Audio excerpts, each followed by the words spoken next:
Today's video is brought to you by Audible. Get a free audiobook download and 30-day free trial at www.audibletrial.com/MagzTV or click the link in the video description below.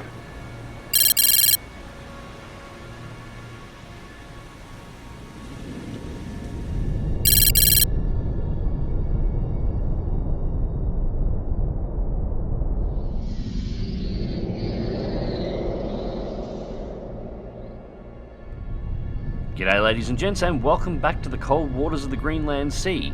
So we currently have a new mission assigned. We're searching for a Soviet anti-submarine warfare patrol that's been causing problems for NATO ships operating in the region. I think we've managed to find it. So we have 4 sonar contacts at this time. Just trying to get a bead on Sierra 1 at this point. Now, the fleet here does seem to be pinging actively, but we are well outside of detection range, although the ocean is fairly quiet.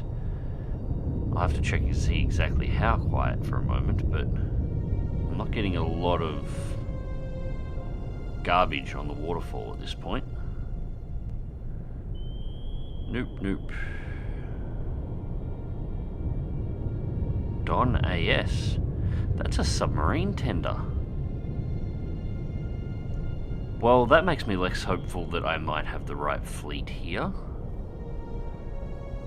There would be no reason for a submarine tender in an anti-submarine warfare fleet, unless they're meeting up with a submarine as well.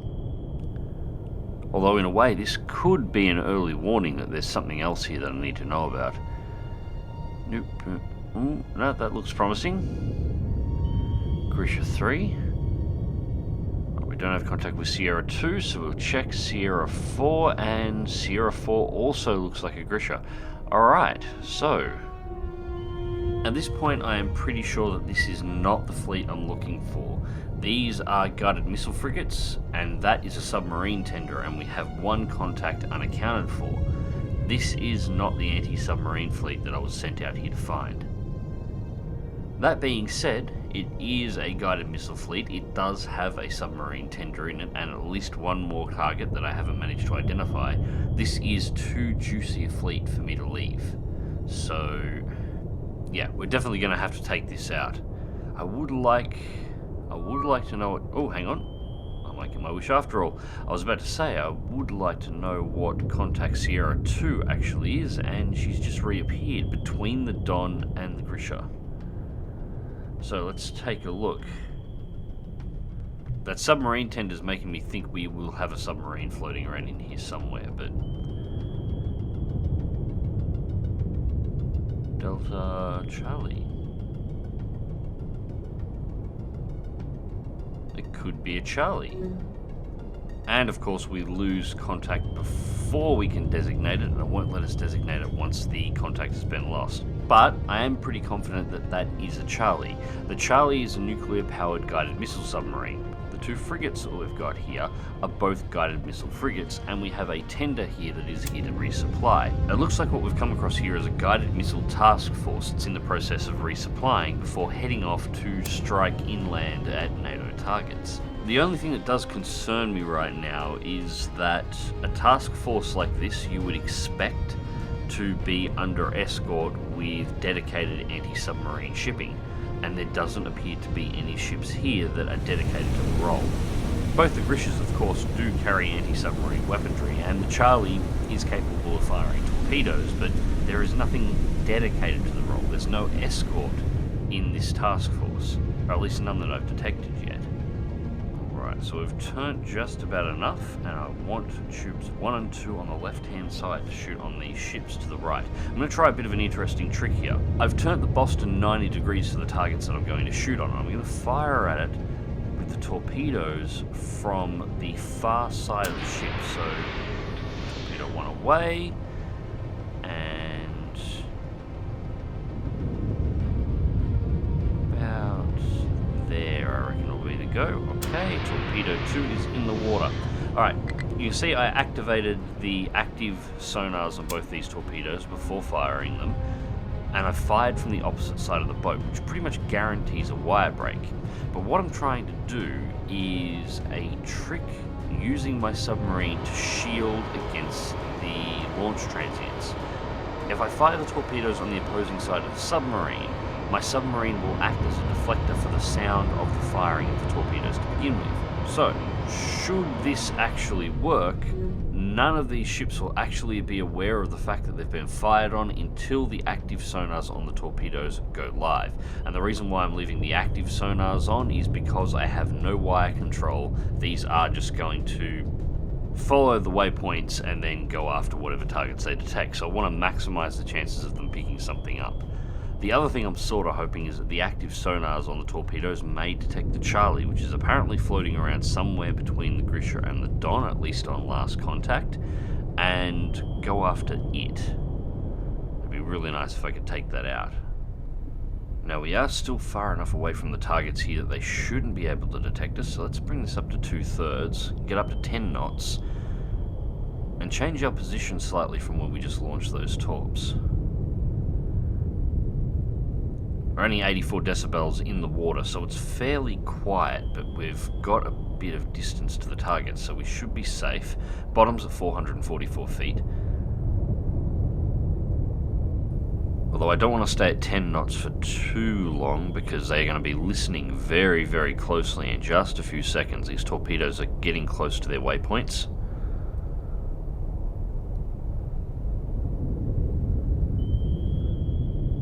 It's enough of a change of position, back to ultra quiet. Part of the reason I'm playing so cautious here is because this is my first time engaging surface shipping at elite difficulty level, at least inside of this campaign. And while these are guided missile ships, they will be carrying those damn missile launch torpedoes. If they get a location on me, they will fill the ocean with those damn things. And I simply don't have enough depth here to play with to be able to reliably avoid them. And there we go, first torpedo is live.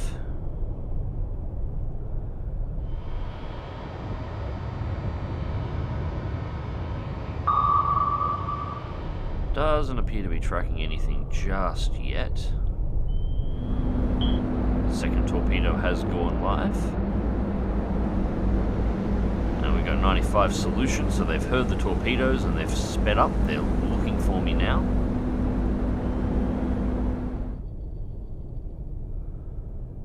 Alright, torpedo 1 has acquired a target. See, our sonar is not giving us accurate locations on the Don or the other Grisha. It has, unless it's acquired the Charlie, it is hunting either the Don or the Grisha we see to the right hand side, but we don't have good enough solutions to know exactly where they are. The torpedo can see them, we can't. Second torpedo is definitely latched onto the Grisha we have a 95% solution on. Sierra 3.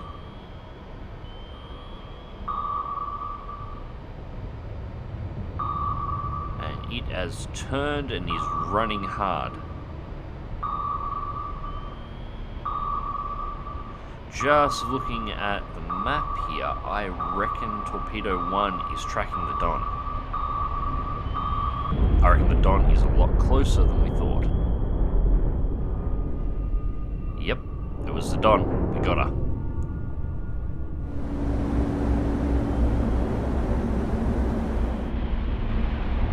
And here we come. Torpedo 2 is coming in on the Grisha.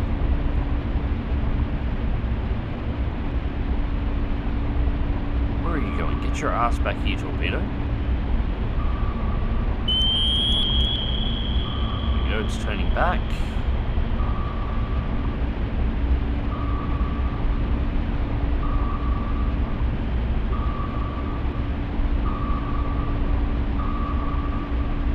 I do love watching the torps come in, but he's manoeuvring hard and it's worked. These large S's here, he's effectively knuckling on the surface and... oh, damn it. The torpedoes acquired something else. It's diving deep. Oh, please don't have detected the wreck of the Don. That's the last thing I want to happen. And I have no wire control, so I cannot turn this torpedo back. He's just managed to dodge the torp. Oh, Sierra 2 is back up.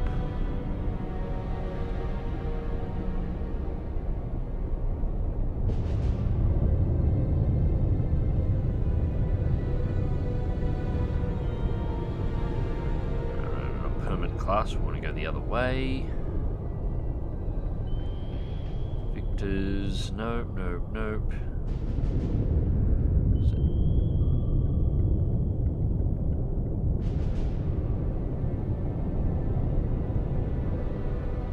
It's definitely none of the boats. Torpedo, we've just got countermeasures in the water. Whatever it's tracking is actually right on top of this torpedo at the moment.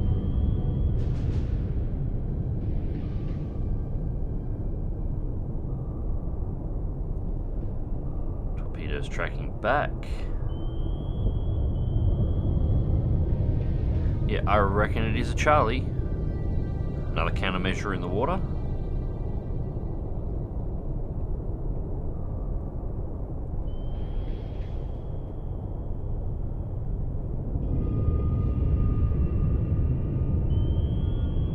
That GRISHA we missed has turned and is heading back in our direction, so we have to deal with that in just a moment.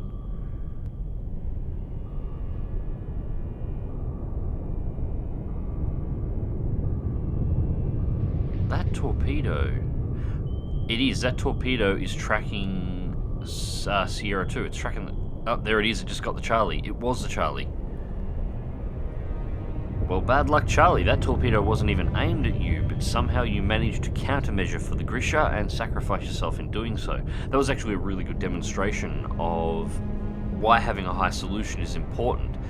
According to that map, that torpedo and the Charlie were nowhere near one another, because that's all our sonar could see, but they're actually right on top of one another.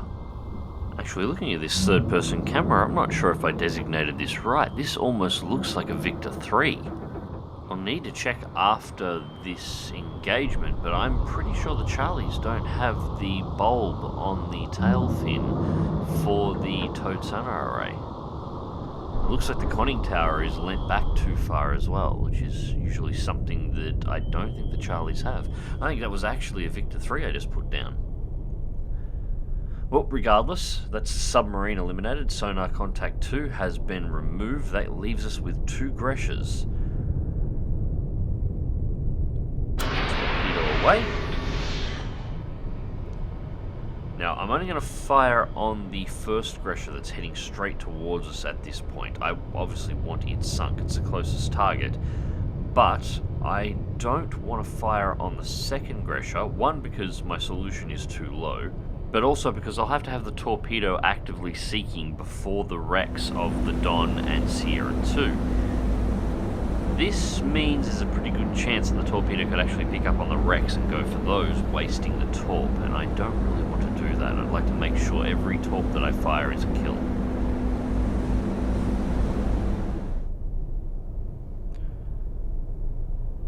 About halfway to the waypoint. The other GRISHA is heading in this direction as well. So both of the, gotta give it to them, both of these ships are coming to try and find me.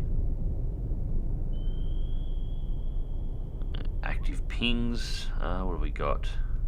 -38 on active, -50 on passive. These guys can't hear me anyway. They can ping away all they want, they cannot detect me at this point. So I can just ignore that for the moment.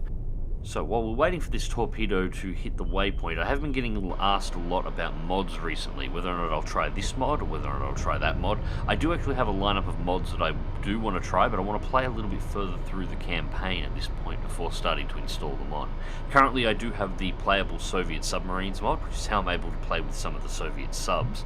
I am planning on putting in the realism mod, the low visibility mod, and I will probably pretty soon also be installing the enhanced navigation mod, which is actually linked to me by its creator on Twitter. And the torpedo is now live.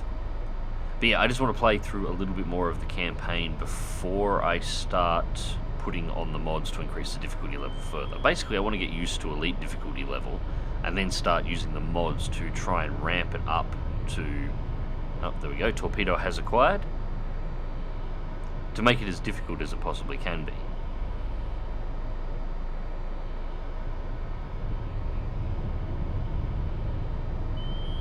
Right, closing in.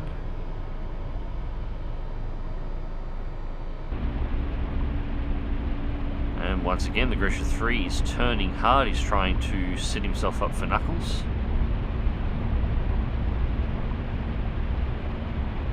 At 28 knots, so he's at flank speed at the moment. Torpedo is closing in.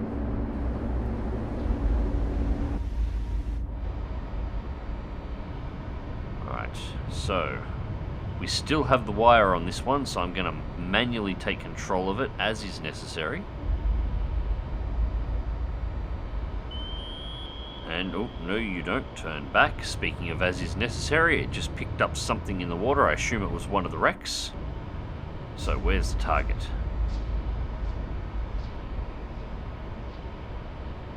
I should have reacquired and continually be tracking the boat at this point.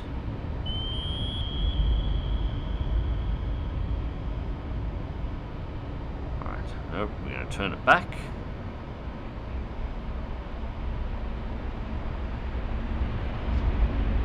Oh, what? It went straight underneath and didn't detonate. Oh, god damn it, we've lost the contact. Alright, that's alright. We'll slowly bring it around. And the seeker head should be fine to acquire the target itself as soon as it's rotated through.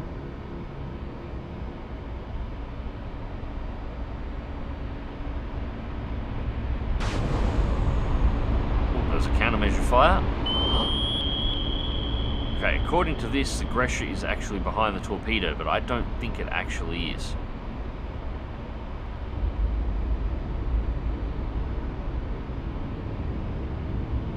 Come on, lock on.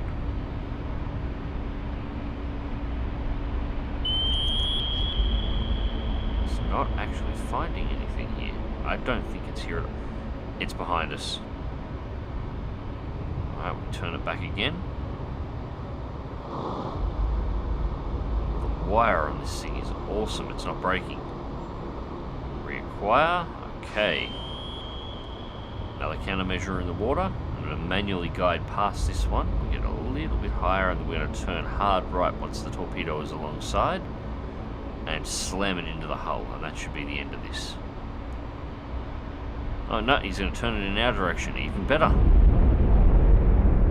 Boom. He put up a hell of a fight. I enjoyed that.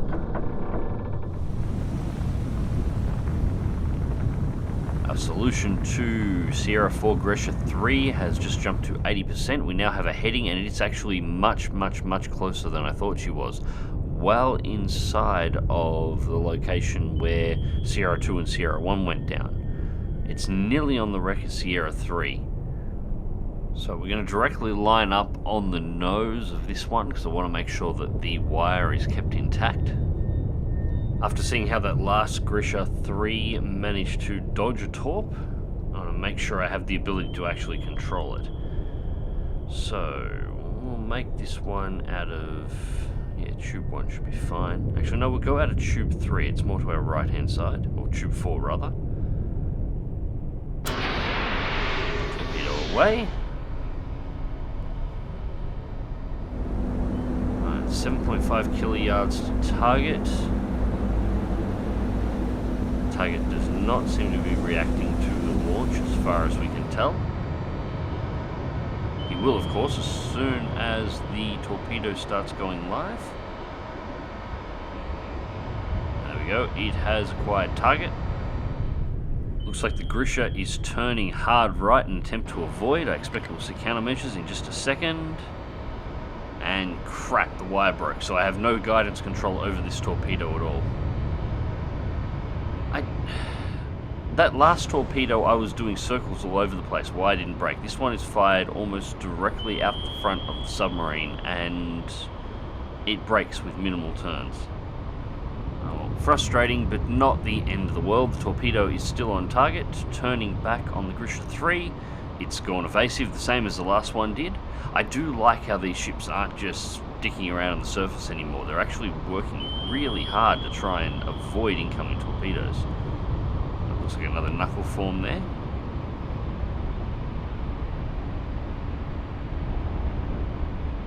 And it's heading away.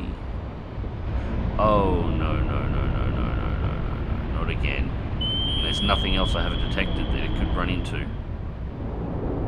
Shit, it's going for one of the wrecks. I knew that was going to happen. I knew it was going to happen. A recent patch reduced the ability for this to happen. I actually don't like that. This should be a thing. In the end, these ships and submarines that I'm sinking are giant metal buckets that reflect a lot of sonar and just happen to have many compartments full of air, so they'll be bubbling away and making loads of noise for hours after combat has ceased, but it's still frustrating when that happens. That means I've got to fire another torpedo. Okay, so the torpedo, this time out of tube 4. It's the side that is on the least angle towards the target, so I'm hoping that will prevent the wire on the Mark 48 from breaking so I can manually take control and guide it in on this last GRISHA if I can. I gotta give it, these guys have put up one hell of a fight. Looks like he's heading straight back in my direction too. They clearly want to get a lock on me so they can unload all the anti-submarine warfare, but I'm just picking them off one at a time before they get close enough to be a problem. That being said, with the way these GRISHAs are acting now, a full-on anti-submarine warfare task force actively looking for you should actually be quite dangerous now. Ooh, and it's almost close enough to pick me up on active. The torpedo has acquired target.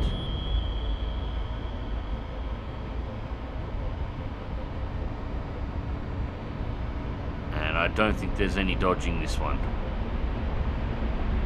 Boom. Right as it dropped countermeasures. And as the mission results came in, this was not the fleet that I was looking for, which I sort of guessed as soon as I saw the composition overall. Anyways, ladies and gents, I hope you enjoyed the video and thank you very much for watching. Please remember to check out my sponsor for this channel, Audible. Audible's pretty much the best place on the internet for finding audio books. There is over 180,000 titles to choose from, and the link below will get you a 30-day free trial as well as an audiobook of your choice from their entire catalogue. And as always, if you'd like to help support the channel directly, the link to my Patreon is also in the video description down below. Anyways, ladies and gents, let me know in the comment section down below what you thought of this engagement and what your favourite submarine is. And until next time, remember to click that like button, subscribe if you want to see more, and as always, dive smart, dive safe, and I will catch you in the depths.